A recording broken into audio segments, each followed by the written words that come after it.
Facts Verse presents The Head-Turning Transformation of Megyn Kelly. During the presidential election in 2016, Megyn Kelly came to be a household name. Whether or not you share her views, Kelly is seemingly going to be around and relevant for some time to come. In 2013, she was among the highest-paid personalities in television news, and she's been advancing her career ever since.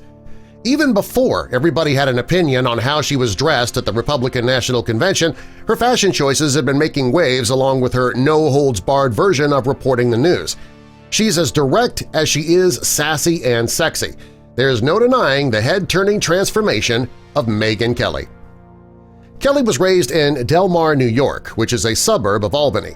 Her father was a college professor and her mother worked as a nurse. She took a career aptitude test while she was a student at Bethlehem Central High School, and the results showed that she would do well working in the field of news broadcasting. She applied to Syracuse University to do the communications program. However, she was accepted as a student but not as a part of the communications program. So in 1988, following her graduation from high school, she went to Syracuse as a political science major. While pursuing her political science major at Syracuse, Kelly became involved in the Student Senate and was a member of a panel that examined sexual harassment cases involving faculty members. It's said that it was her experience with the Student Senate that inspired her to attend law school. And that led to Albany Law School, and during her time there as a student, she worked as an editor of the Albany Law Review.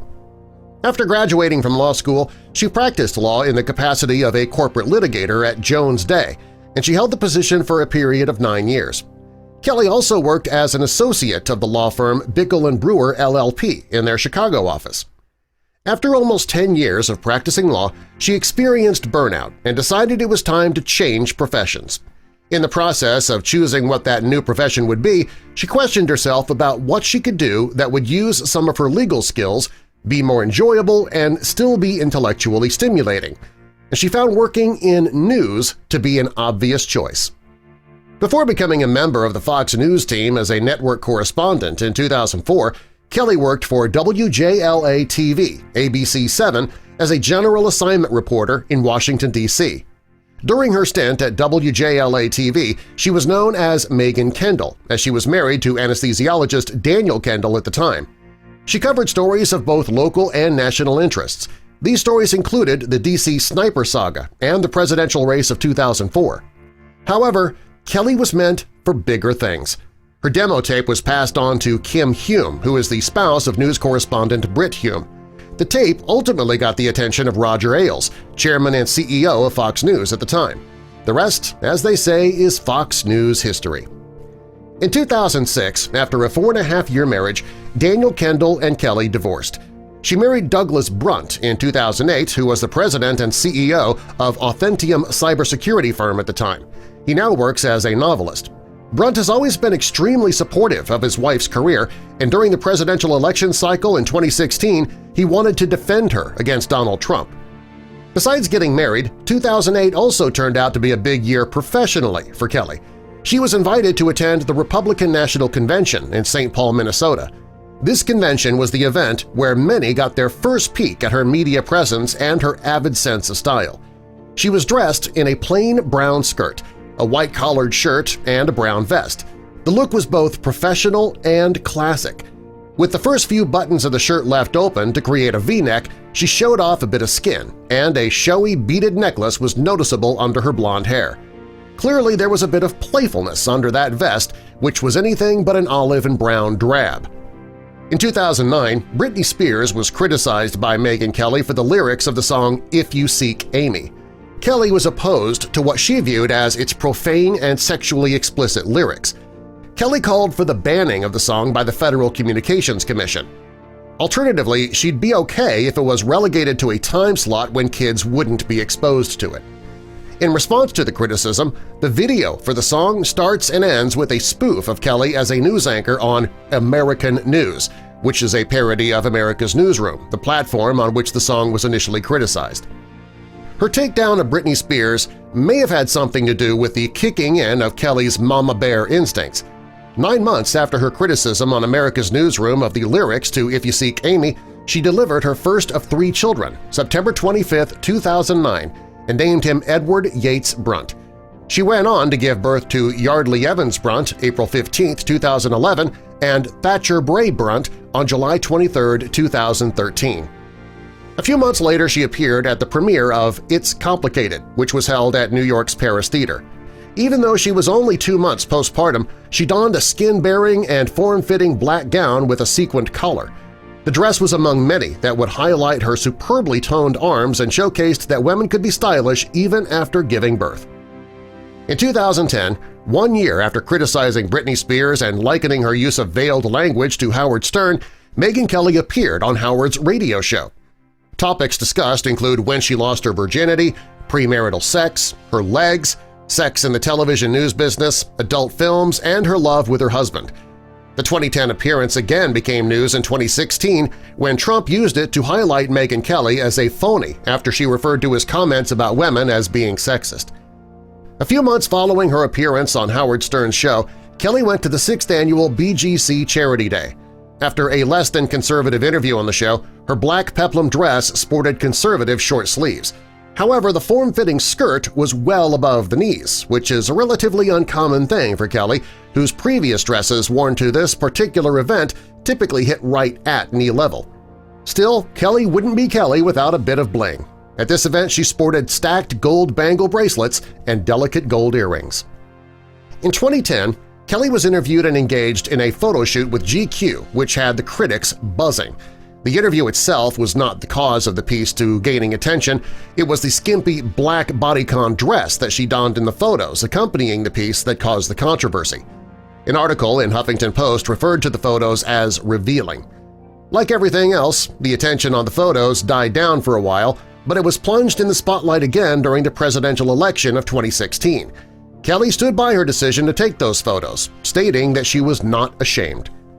When you are being acknowledged for the impact you've made on the world in a category of other powerful women, looking the part is important. In 2014, Kelly showed up and showed out at the Variety's Power of Women event. There's no denying the impact she made in a basic black dress that added adventure with its pop-white panel at the back. That was paired with a raindrop-shaped necklace and hoop earrings. While were it not for the white panel, the outfit could pass for a basic little black dress, it was distinguished by its high-quality material and its remarkably tailored fit. Additionally, it was the first actual sight of Megyn Kelly embracing her cleavage. The neckline was box-cut and low enough just to add a hint of danger. However, the longer hemline and wide straps kept the dress in the realms of modesty. Kelly stuck with the black and white theme, however, for the first time she branched out into patterns when she donned a black, white, and gray geometric print dress for the 35 Most Powerful People in Media event hosted by The Hollywood Reporter in 2014. This outfit was paired with a bangle bracelet and her signature dangle earrings. As an honoree at the event, her overall appearance embodied power and influence.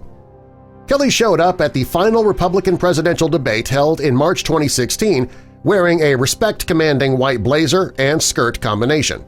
If you're not convinced of the power and influence of the white skirt suit, you should look at how she performed that night. Additionally, if you'd like to know how to look great while simultaneously asserting your power, you'll find that a white blazer will safeguard you against the steely approach of your detractors. Returning for her third sitting with the candidates from the Republican Party and continuing what some view as a heated rivalry with Trump, Kelly compelled the candidates to address certain circumstances in which they have contradicted themselves. She even showed video evidence of these contradictions. Move aside subtle, understated bling and glimpses of skin through keyholes. In May 2016, Kelly showed up at the Fashion in an Age of Technology Costume Institute Gala, having seemingly pulled out all the stops. She was dressed in a black mermaid tall gown, and when she faced forward it seemed pretty nondescript and basic, even though it was stunning in its own right. However, when the back of the gown was seen, what was revealed was a gold and silver gemstone studded and sequined detail that commanded the attention of all who were in attendance. This was among the few times that Kelly went for bold red lips and moved away from her usual neutral-toned lip colors. Kelly once again showed us that she does not only know the news, she knows fashion as well. During the presidential election in 2016, sexual harassment allegations against Fox News boss Roger Ailes went under the radar to some extent. After the election, Kelly released her memoir, Settle for More, and it stimulated a number of discussions about the allegations against Ailes. In particular, Kelly was among the more than 25 women who alleged they were subjected to sexual harassment from Roger Ailes, which resulted in his ousting from Fox. In the memoir, Kelly highlighted how she ultimately came forward to make sure that the claims were taken seriously and to ensure the accused would not evade an investigation.